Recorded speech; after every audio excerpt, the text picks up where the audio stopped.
Tupad. Yun, naubos doon.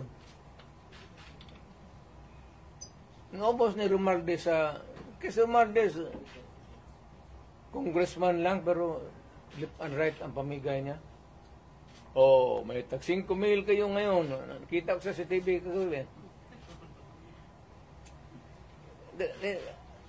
Pera natin. Sus Maria Joseph Ginoo Romualdez, oy.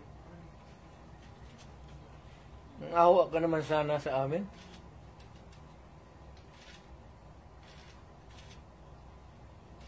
Yung 89. Ang Maharlika Fund, ang target nila sa to ang 250 billion. Kinuna nila ang GSIS ng 62.5 billion. Yan, pera rin ng mga taga-gobyerno yang empleyado. Kami sa namin.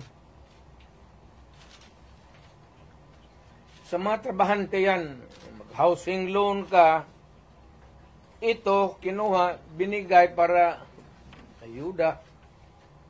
Ang mga membro nito, hindi na makaloon, enrollment ng mga bata, mahirapan sila nito kasi magkakaroon ito ng anomaly sa flow ng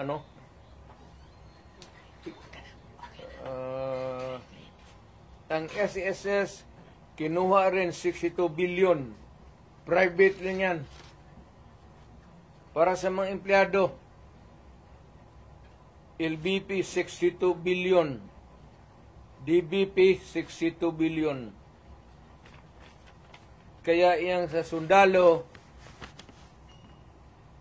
pati yung retirement nila patayan. Given all these predicaments, sir, you have the legal basis on the issues of one. Kaya meron na legal remedies in your mind to meron na. Lahat ito, the example yung PhilHealth na binara sila, yun yan. Hindi man nila pera ito lahat. Ito ang problema ngayon. Gastusin nila ito, naiwan what is left from the original nila.